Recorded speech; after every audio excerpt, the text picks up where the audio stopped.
wa iyora papa dushu I bot ukaranga mogo ame kirigi petia bear mena machiel anate koboni o joame okelo botwa ila okan maybe no tit botwa ila okan meno gamento chwalogi I achalo tichagamente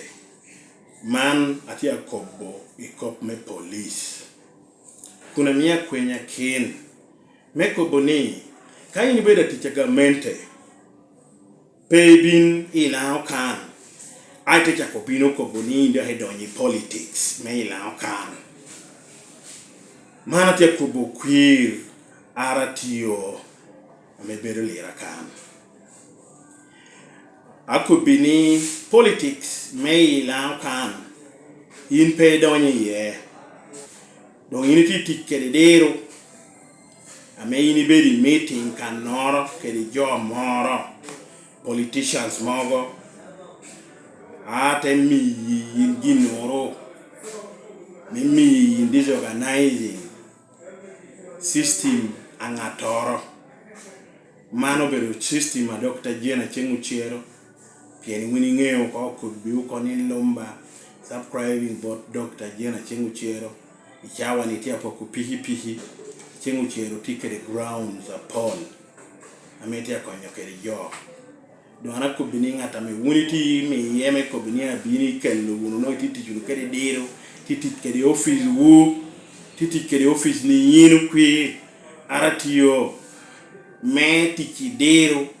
kun program wa me drawing yin here me disorganizing program me di town kan kuniti bell ni ti imito settling nukere organizing Bodabodas akobi wuni weg beri pienini bino kan pay bino iti you politics weg politics both politicians me kan to politics do kere turu abim I weg politics me ila kan wano ngeo nga ber Dr. Jena chenguchiero pay romo poro kere ngato ke kene ila kan ame yin kere jo ame otia keti itichita mone dual me we onyo Dr. Jen pe kari mana kobuni yin ititimo bal pe obedo gina me yimi bini ye boda mora me ti disorganized pe ikara me yin ri hunui pe kan unu boda pe tia ticha be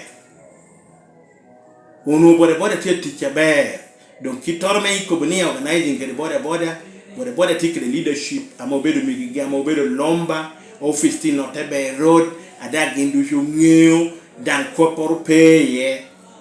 dan wanu kitame wando lingi kede ititi kede chora metamoni o itiki city council na machiel memi to imposing ucholo iwi boda imiti popoho boda ni mora ni abedi east mora ni abedi west meweki gufa boda te dok ping undu te chakodonyo unu memi to kelo cholo akobi uni ucholo a boda pea beda tie atwal pian puda tie achala tela boda ngeye stages gi dangino ngeo gina megino tiyo kare dushu kopni miti boda bedi identity card obedo chora keken ame unity tishulu kede yora papat unity missions ariyo ame titishiye iti mission menen ni politician ora tia bino ni pienini nui bolo ginora kwa ichao wehen bola irera chinguchero enda kubini it will not work kada kati you mission me making sure ni boda cholo tax ukwite tax turu pay kele lao kan ngeo gina megino tiyu achalo gien manokopa Okori Moses amabedo chairman a Boda me Lira kan pay win kopa ngatoro ametia bulu meko bunia wano mitide unkani boda yubere boda nuo balle po balle dora ko biwuni chora me jote kede memi to dwanyo wi ute dol wi ute ter wi yo cholo ana ng'eyo ko kana jo berie ana ng'eyo ko gina me jo planning kita me otia planning steps a jo alubo achiel otia chakonia miti demarcating stages otia mito ID then from that point out ketu cholo iwi jodo ko bini pay win ko por me ID kako pe ID u amite yi ID u me stage achiel pien chairperson TA stage u ingeu no da en ngeu kako por kene tia me karo level as chairperson me stage iramo bini office Mulumba ate ko handling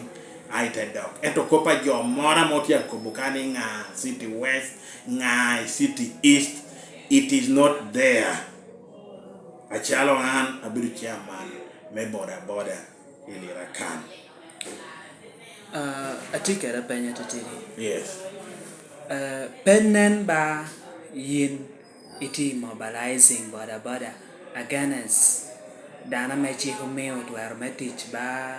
R.T.O kere city council amoberu tiji menano ne ticha Bodaboda owora ba lo bekechi anako bini boda tikeri jamia pola tek amegino tube ye boda ngatora me konyo gi miyo gi ginoro achalo chiente petie boda tie chawani kere pekia don pol tia ugamo loan institutions apapata me jo gamo loan ye amejo tia struggling idiru chiene danga man pe mecholo loan don arko buni weg boda cholon gi ame pedo ko keligi ko poro ke ken me ucholo ame tere pe iye ucholo me city council kana inen tieni pe ano mokubu kita me woro kede ento yo tiu kede your right mate yene ni wori chajo ena woro bot account city council tiri ye tutwal so jo ano yo boda kami to keto chol nwano yo ginono dongana ko bani boda ko me tax etie not until president obino do hokelo pienena dare obino jo ikobo ni okwiti anu mchene bora wibie maro itamo ni ange ubera wibie menani ana ko bini tia mono eno beru piny kedi jo moro wibie moro to attack mekelo jama ratio iwi jo against Dr. Jena Chenguchero wibie menani tie joda ngeo ka do ana ko mono Apat kiru cholo yore mena men ke pikire me yelo boda men titelo ma ko boda di yo kedi interest menen no ni pigi mene amo po report nga pigi no gami kwene aote keto charges wigi yora right kuna ngokobe gi kopore ye ana kwedo ko wano kwedo ko jalo gami kwedo pe itamo ni lokini en Bodaboda dusha berke kar me winyu pian nen chal Bodaboda tikere factions a pola popat tia succession na me jokan na dang telo ba Odongo Sam gicha lokini tia word Bodaboda me subscribing ilomba ke kan yakon lokanite would boda do it piano cholo ka keto pedo ko konya keto mena menga telo mena mo Okori en na telo mena menga en na telo eta na ngioni Okori ame aloki amo bedo anni eno bedo chairman na boda duom mele rakan dogina na ko ni nuti amako boda duchu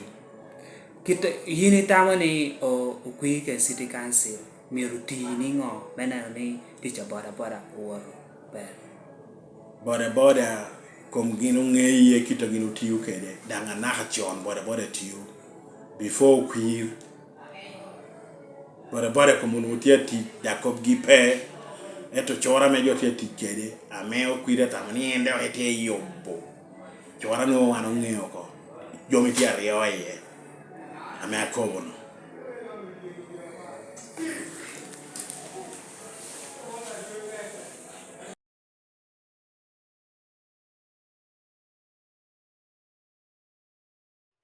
Okori bino ko iwiyamo kana le because anja very Pacific Hotel I was called.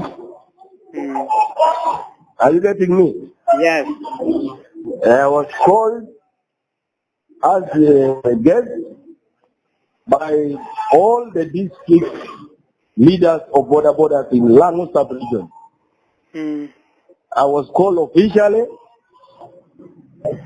and I went as the guest of honor because what the leaders of Bodabodas of Lango sub-region, they decided to bring the two parties who were fighting. That is Odongo and Owera.